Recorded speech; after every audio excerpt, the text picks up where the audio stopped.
بسم الله الرحمن الرحيم. المشاهدون الكرام، السلام عليكم ورحمة الله تعالى وبركاته. أحييكم تحية الإسلام من قناة سلام الإعلامية المباركة، وأقول لكم السلام عليكم ورحمة الله وبركاته. نحن نلتقي مشاهدين الكرام في حلقة جديدة في برنامج مع اللغة العربية، وهي الحلقة رقم 86، ومواصلة لما بدأناه من حديث عن شاعرنا الأستاذ فراج الطيب السراج رحمة الله عليه.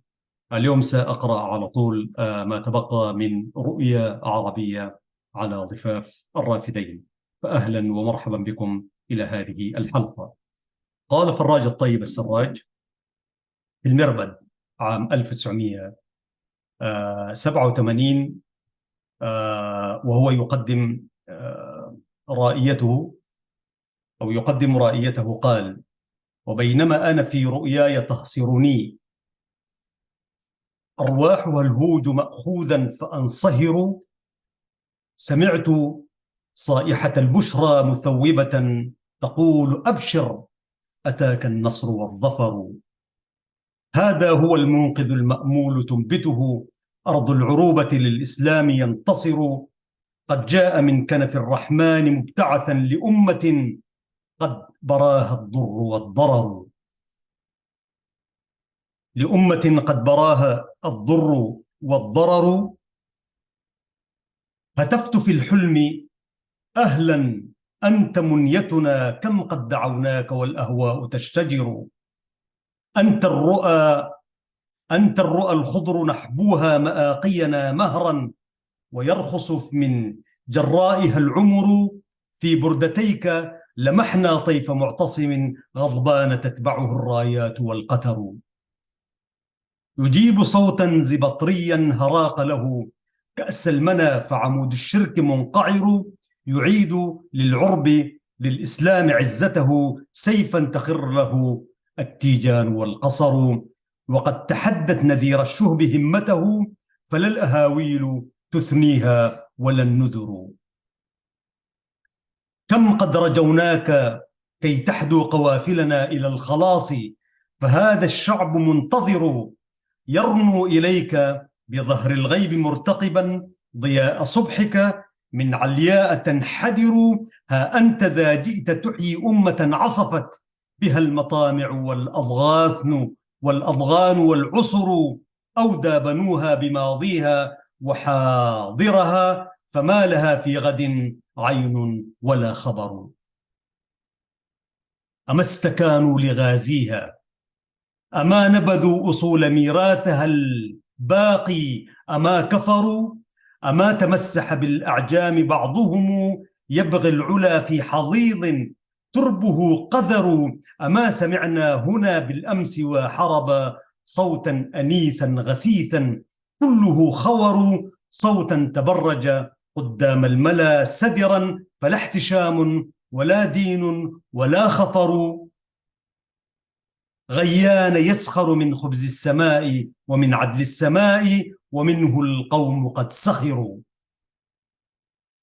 لما رأوا فتنة الشيطان تطلقه بوقا، بأصدائه الشيطان مستتر.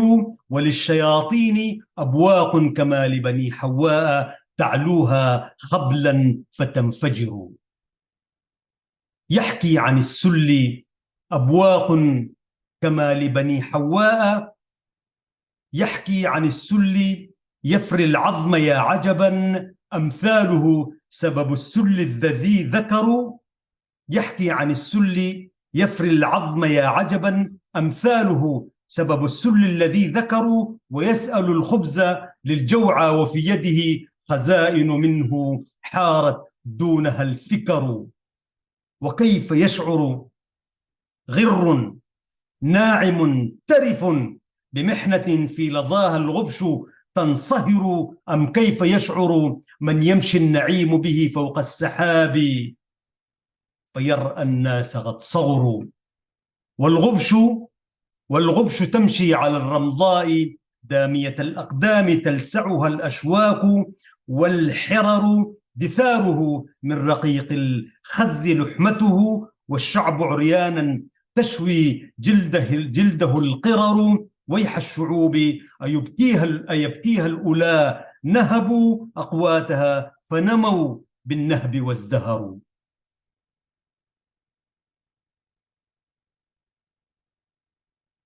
ويا عجائب هذا العصر كيف نجا، ويا عجائب هذا العصر كيف نجا من العدالة لص فاتك خطر، أسارق القرش مجزي بفعلته وسارق العرش لا تدري به البشر.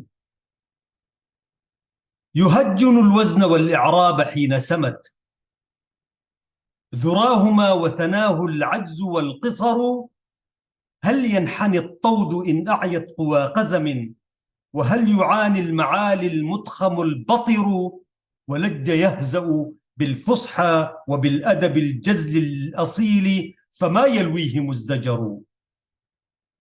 وأعجبته فقاقيع الأكف وقد عجت تدق طبولا ما لها خطر، فهاج والصلف المغرور ينفخه كيرا فيزبد في أشداقه الهذر، وعاد يزهى بأحذاق مهلهلة لا الشعر يعرفها يوما ولا الشعر. يلفق المسخ وهما ثم يزعمه، يلفق المسخ وهما ثم يزعمه شعرا جديدا به الأجيال تفتخر، وهل يجدد إلا كل ذي بصر بالشعر يعرف ما يأتي وما يذر.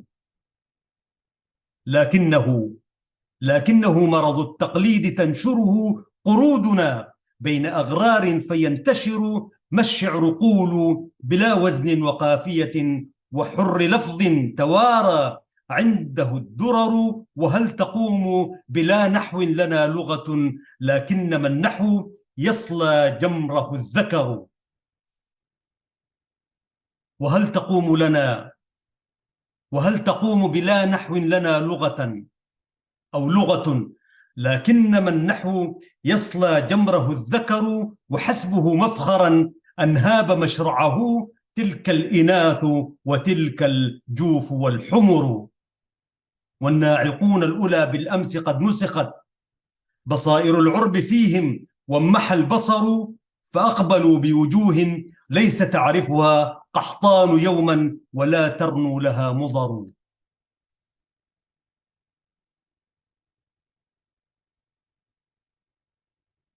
حارت ودارت وبارت واطلخم بها ليل الضياع، فكان الغي والسدر، وكان هذا الهذاء الذي تقيأه أنثى الهجانة أو أشباهها الكثر. لم يخذل العرب إلا بعدما خذلوا لسانهم ولبطل العجمة انتصروا، يبغون عزا ذليلا عند قاتلهم ويهطعون إلى المحيا وقد قبروا. بحر الخليل مخوف كيف يركبه، بحر الخليل مخوف كيف يركبه، ضعف الشعارير وهو المصعب الخطر، عبابه يلطم الشطين مستخبا له شقاشق في تهدارها الغرر، لكنما ينتحيه كل ذو همم من الفحالة لا تعتاقه النذر، يعلو ظهور القوافي جحفلا جمحا إذا اتقى بأسهن العاجز الحذر، رفقا بنا أدعياء الشعر ما لكم وللقريض ولستم بالأولى شعر.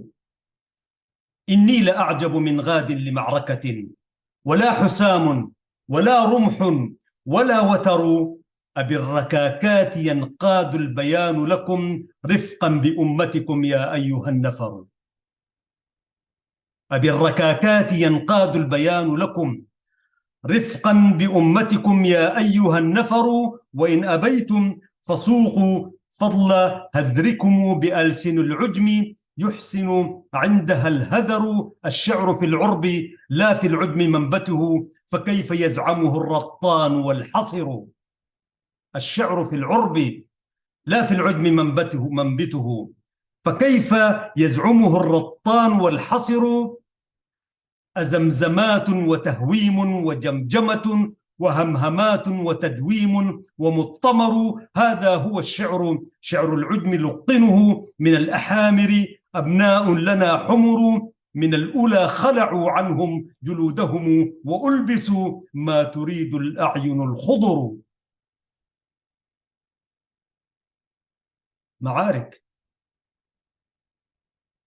لا تنكروا حر أنفاسي ومعتبتي. يقول لهم: لا تنكروا حر أنفاسي ومعتبتي، حبي ليعرب مثل النار يستعر، إن امرؤ عربي ليس يطربه مخنث الشعر. ذاك الشعر محتقر، كأنه غادة أودت بعذرتها فعالها أو فمالها في خدور الطهر مدكر. إن امرؤ عربي ليس يطربه مخنث الشعر، ذاك الشعر محتقر، كأنه غادة أودت بعذرتها فمالها في خدور الطهر مدكر. وقد يرام لها عذر لدى خنث، جرح الفحولة فيه ما له أثر. وقد يقال مجازا إنه ذكر، وقد يكون مسوءا أنه ذكر. كبرى أمانيه أن لو حول امرأة لها مفاتن يعشى دونها النظر. حسبي رضا إلهي، حسبي رضا إلهي، إن تجهمني مستعجم بسراب الكفر منبهر. يخطو مدلا بما قد جاء من خمج، يحار من فوقه الغثاء والوضر. لا تسمعوا أن بالسودان منصرفا عن العروبة زور ذلك الخبر. إنا لمن عرب فصح شعارهم الإسلام والعرب، إما رفعت شعر لا يرتضون بدين الله من ذخر. الموت في الله نعم الفوز والذخر، من كل قحام الهيجاء محتسبا يقدم الروح قربانا ويعتذر. ألم تقم راية المهدي بينهم شماء يدفن في قسطارها الكفر.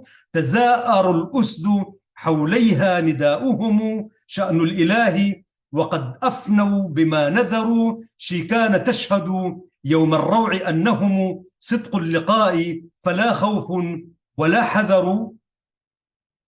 ردوا كتائب جيش الكفر يصفعها عار الهزيمة، والتاريخ والسير تفرقت وهي أفلال يضرجها، مما جنته بأيديها دم هدروا. أولاك قوم بني السودان من خفضت لهم جباه، ولا خانوا ولا غدروا.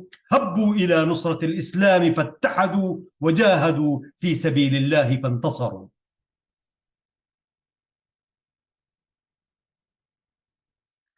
هتفت بالمنقذ المأمول في حلمي أهلا بمقدمك الميمون يا عمر. هتفت بالمنقذ المأمول في حلمي أهلا بمقدمك الميمون يا عمر. وهنا يعني يستشهد أو كأنه يشاهد عمر الفاروق رضي الله عنه.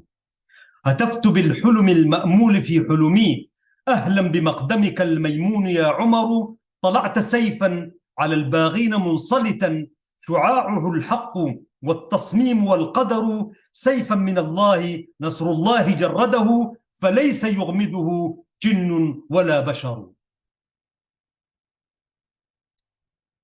ظلنا نرجيك مذ ظلت طلائعنا نهج الطريق وحار الفكر والبصر.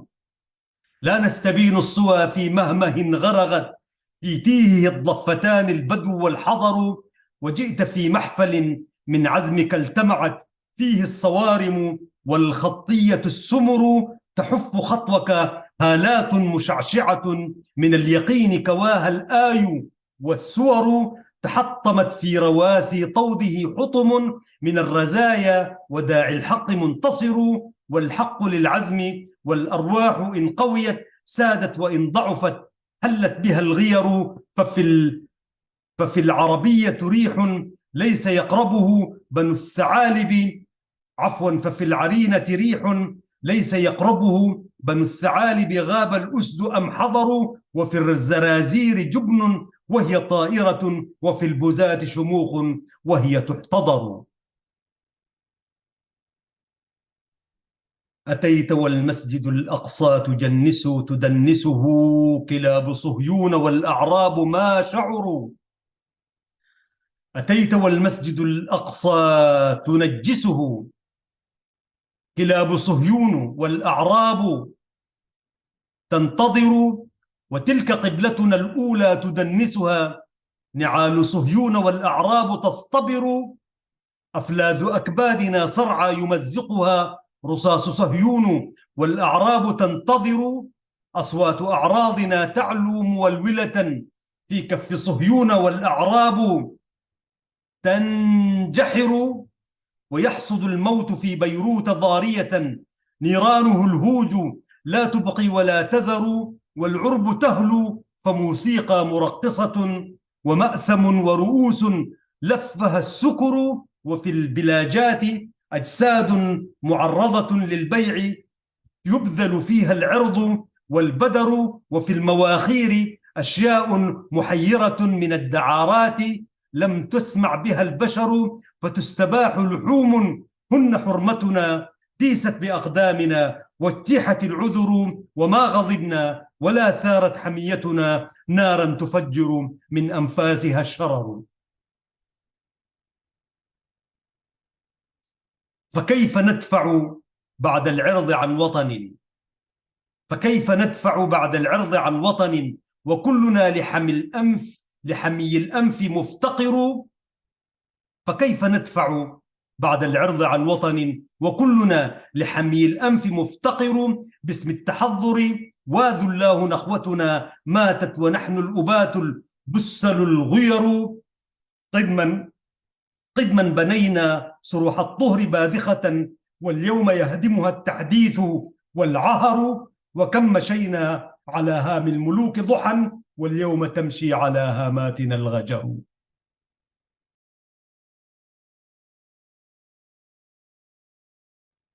وكم مشينا على هام الملوك ضحى واليوم تمشي على هاماتنا الغجر.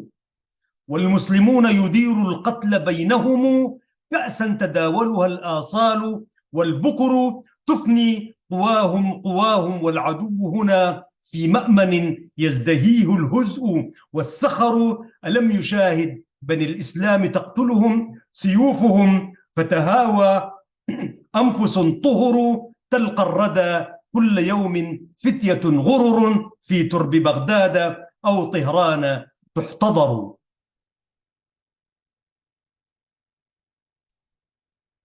وقادة العرب والإسلام في شغل بأكلها وبكثر الأكل تنتحر. قولوا وفي اللد أسرى قلت مهلكم إن الأسارى عقول العرب والفكر. ألم ينيل الأعادي فضل مقودهم فأسرجوهم فلا يعصون ما أمروا. أما تشبه بالأعداء فتيتهم وكاد يعبدها من شيبهم نفر. وذي نساؤهم في الطرق حاسرة رؤوسهن فلا نقب ولا خمر يغضي الرجال ولا يغضين من خجل شأن الكوافر. هل في الكفر مزدجر؟ هل التحضر أن تمضي الحياء وأن تبيح من نفسها ما صانت الفطر؟ يا عارنا كيف نحيا والعدا رصد تعد أنفاسنا تحتقر. تصوغنا أعبدا للغرب تمسخنا دما تحركنا ما شاءت الكفر. أين الرجولة يا أبناء ذي يزن ويا ليوثا أتى من غيلها عمر. أقول باسم فلسطين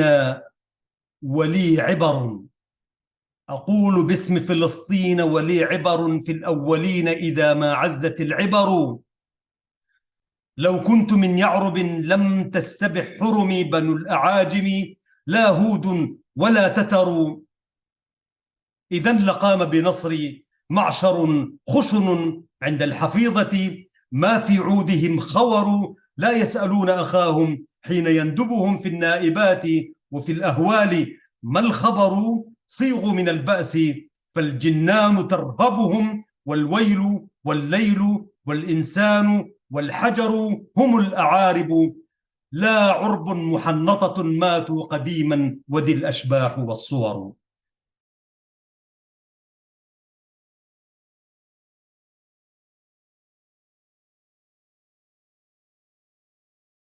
هم الرجال الأولى ألقاهم وزرا أما تعبد عني الردء والوزر. هم الرجال الأولى ألقاهم وزرا إما تباعد عني الردء والوزر. نتوقف هنا، فاصل قصير ونعود إن شاء الله.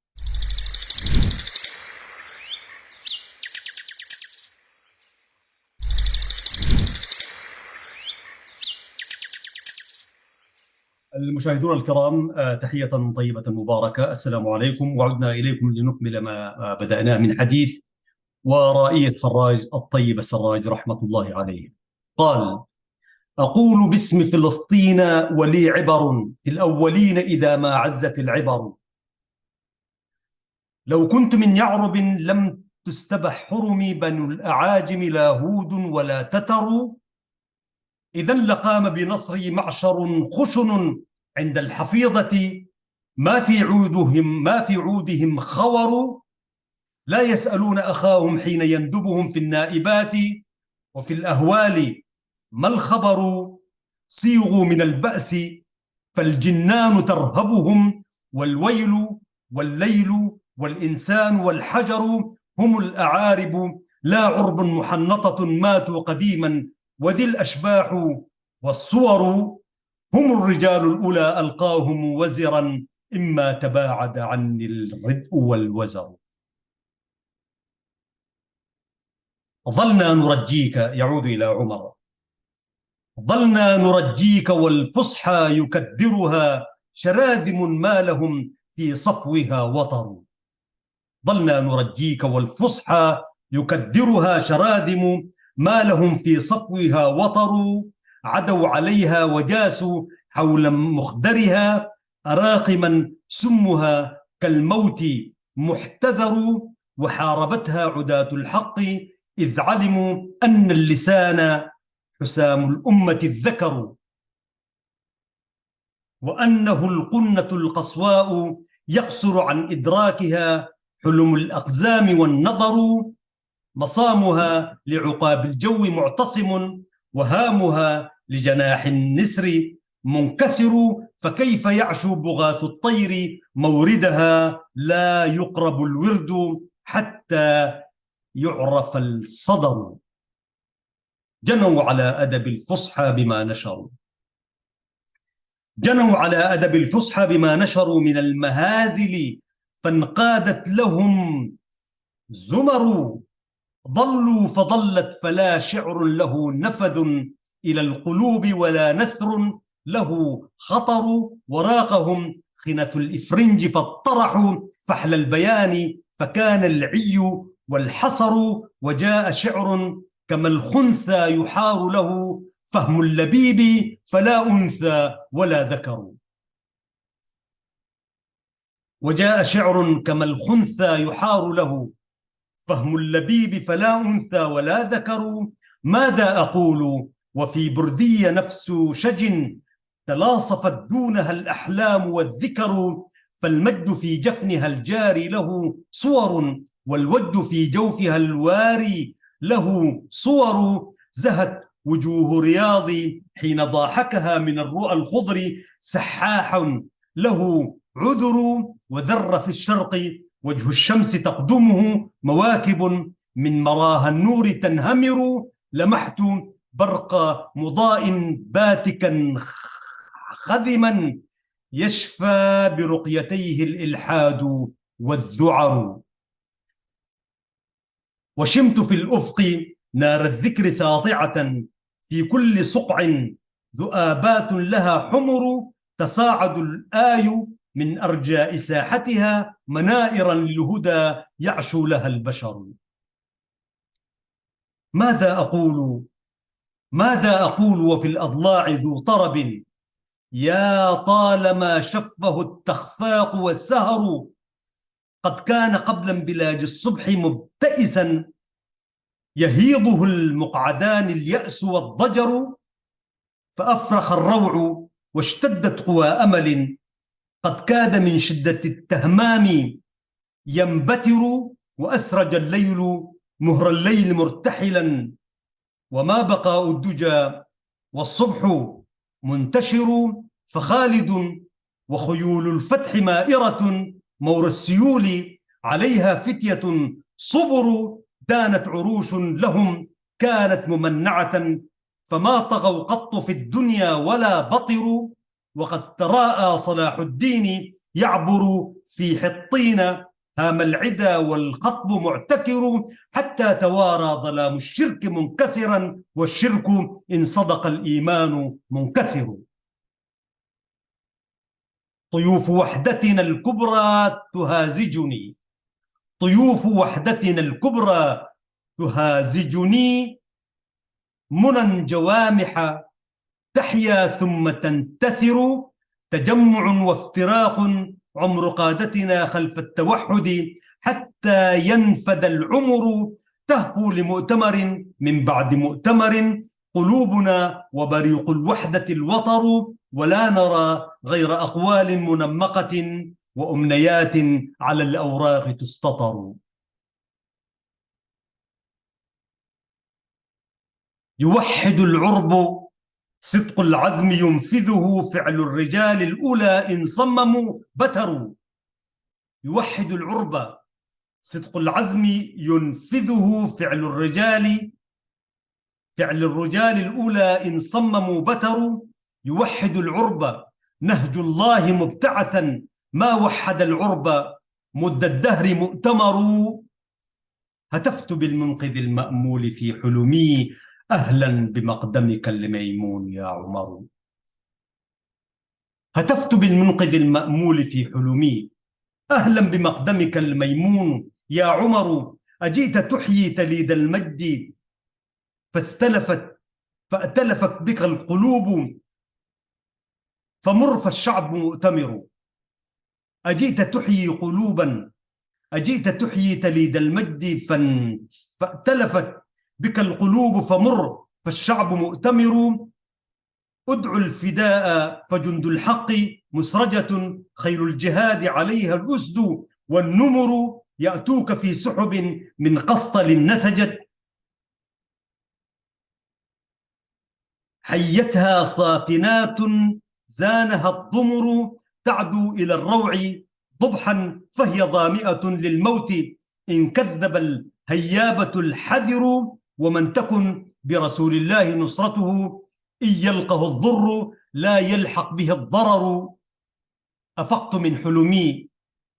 من حلم عذب إلى حلم عذب، رأيت فيه بغداد تزدهر، تجلى عروسا ليوم الفتح حف بها هارون مأمون منصور ومنتصر. إنا نزلنا فأكرمتم وفادتنا، إنا نزلنا فأكرمتم وفادتنا، بني العراق فلا ظن ولا ضجر، لكنه الكرم الطائي تحسبه صوب الغمام، إذا ما ثج ينهمر، وكيف ذا وفيكم كل منشمر إلى المكارم والخيرات يبتدر، فما الفرات إذا جاشت حوالبه في حافتيه، وفي أوساطه العشر، ودغدغته رياح الصيف واضطربت، فوق الجآجئ من آذيه غدر، يوما بأجود منه حين تطرقه، ولا بأجهر منه حين يجتهر. حياكم الله في دار السلام وفي مهد الحضارة، حيث المجد والفخر، ورفرف السلم مخضرا بأرضكم، فلا دماء ولا حزن ولا كدر. لا تحسبوا أن بالسودان منصرفا عن العروبة زور، ذلك الخبر إنا لمن عرب فصح شعارهم العرب، والإسلام إما رفعت شعر، تجري العروبة في أنفاسهم لهبا، فهم بما صهرتهم نارها سمر. حياكم الله في دار السلام وفي مهد الحضارة، حيث المجد والفخر ورفرف السلم مخضرا بأرضكم، فلا دماء ولا حزن ولا كدر. فراج الطيب، السودان، نوفمبر 1987. ألقاها في مربد العراق في دار السلام. بعد ذلك الكلام الجميل العميق الذي لامس الواقع الإسلامي العربي المرير. 1987 وقد انحدرت الأمة العربية والإسلامية إلى هذا المنحدر السحيق. لا يسعني إلا أن أقرأ السيرة الذاتية لشاعرنا فراج الطيب السراج رحمة الله عليه. فراج الطيب عبد المجيد السراج واحد من أميز العلماء في عالم لغة الضاد، فقد نشأ في أسرة عربية سودانية عرفت بحمل رسالة العروبة والإسلام ومدافعة عن اللسان العربي المبين. ولد فراج الطيب السراج في مدينة أم درمان العريقة مارس 1933 الموافق ذي القعدة 1351 للهجرة النبوية الشريفة. يعتبر أحد علماء اللغة العربية المحققين في شتى فنونها وآدابها.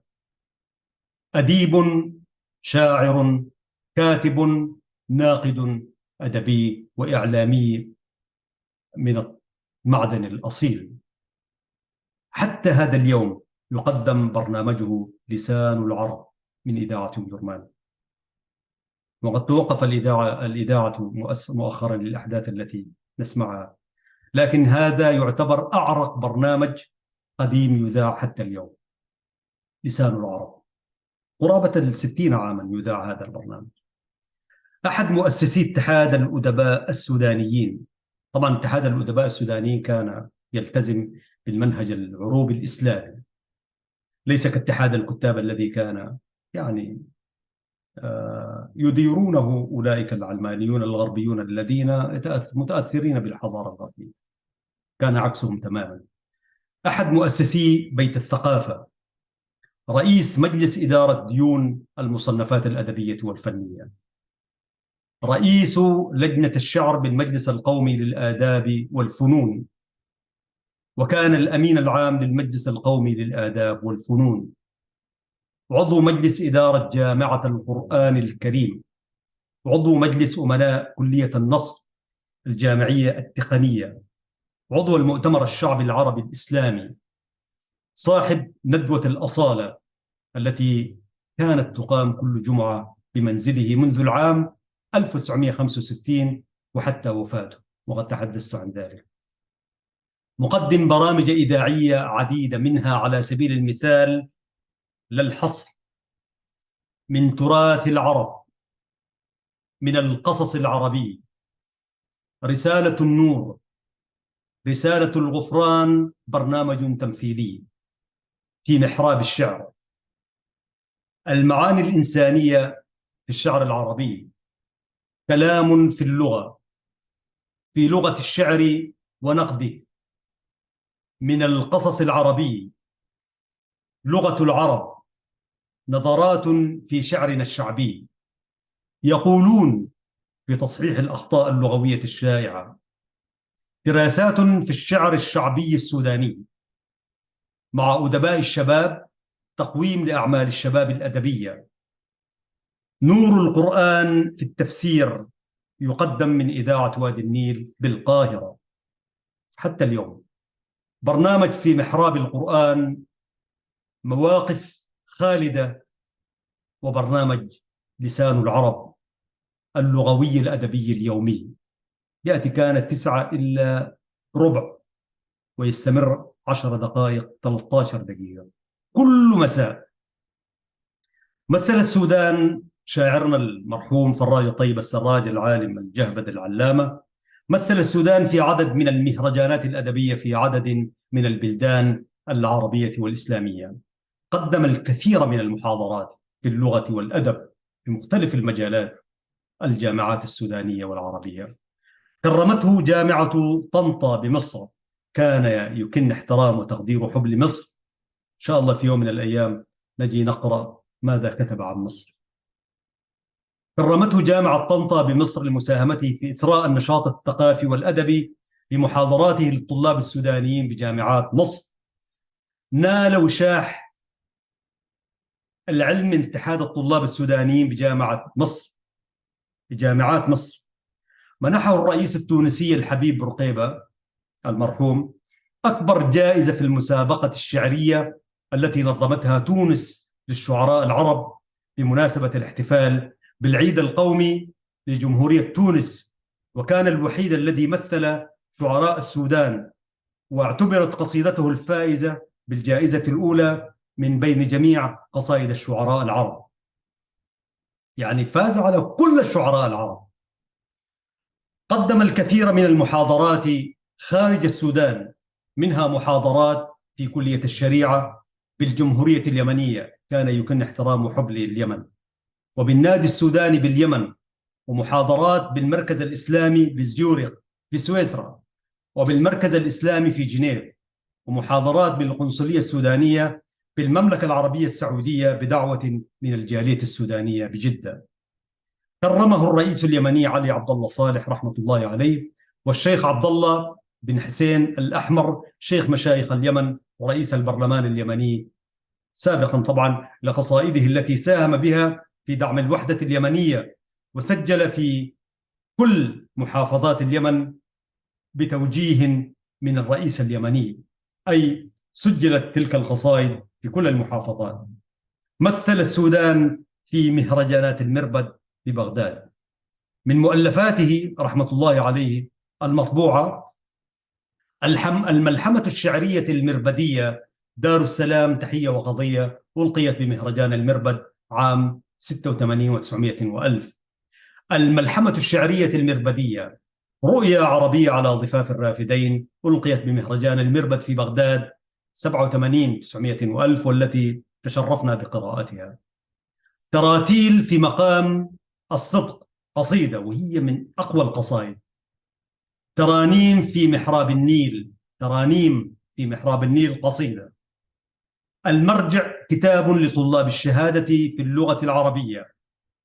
محنة لغة القرآن في هذا الزمان قصيدة. حلائب سودانية قصائد فصيحة وعامية. إلى البرعي فليركض حصاني، عدة قصائد. كانت له تحت المؤلفات، أي مؤلفات تحت الطبع، ترى النور قريبا كما ذكر، ربما جزء منها شهد النور. دواوين في الشعر، منها ديوان في مقام الصدق، ديوان العرب المزيفون، ديوان درمان الأم، ديوان يمنيات فراج الطيب، ديوان مرافئ اللؤلؤ، ديوان اللحن الضائع، ديوان عاشق القنن جمع قنة، ديوان سمادير شعر التفعيل الحديث، ديوان على ضفاف النيل أو على ضفاف الليل، ديوان إليك، ديوان مربديات فراج الطيب السراج. ثانيا هنالك كتب تحت الطبع، الكتب الأدبية والمقالات، منها في لغة الشعر ونقده بحث أدبي، كلام في اللغة والأدب، مجموعة مقالات نشرت بالصحف.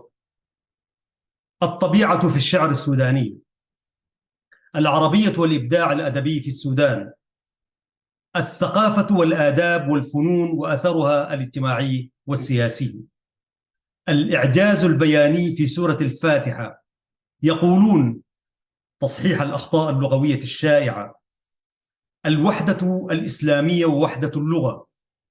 من القصص العربي عدة روايات، منها شاعر الأندلس مسلمة، المعتمد ابن عباد، العباسة، ونظرات في شعرنا الشعبي، سلسلة لسان العرب، أحجار مكة، كشكول أدبي علمي، النهضة الأدبية في السودان، الشعر الثائر عند الشيخ الطيب السراج، العربية لغة الإعجاز البياني، فوائد لغوية، فوائد معرفية، في محراب القرآن، سلسلة مقالات عدة أجزاء.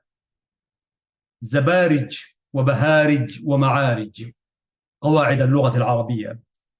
الروايات والتمثيليات التي شارك فيها فراج، روايات وتمثيليات إذاعية: مشرق النور، شهاب وسليمة، من وحي أكتوبر، رسالة الغفران، رسالة النور، رسالة النور، عدة أجزاء، من القصص العربي عدة أجزاء، نور القرآن عدة أجزاء، رواية الواشي، ومصرع الجهل. منحته جامعة درمان الإسلامية درجة الدكتوراه الفخرية في اللغة العربية وآدابها عام 1999، والدكتور فراج الطيب.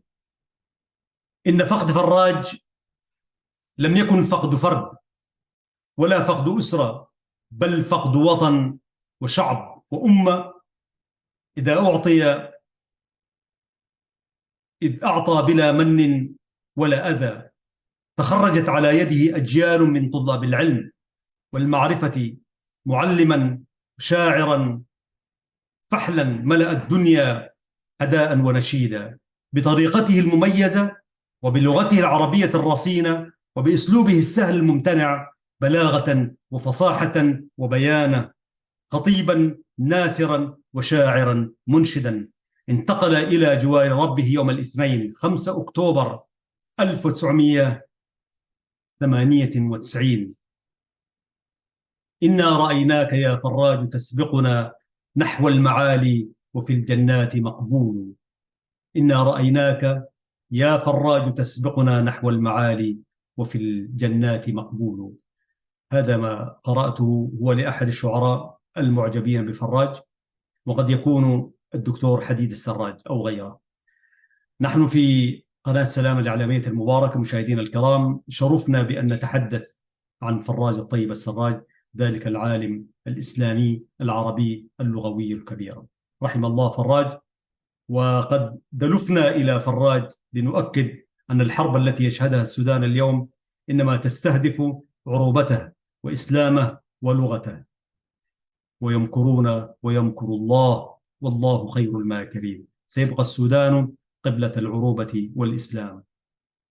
مشاهدينا الكرام، كنت معكم في إعداد وتقديم هذه الحلقة محدثكم أحمد شريف من قناة سلام الإعلامية المباركة. يقول الله سبحانه وتعالى في محكم تنزيله: لسان الذي يلحدون إليه أعجمي وهذا لسان عربي مبين. السلام عليكم ورحمة الله وبركاته.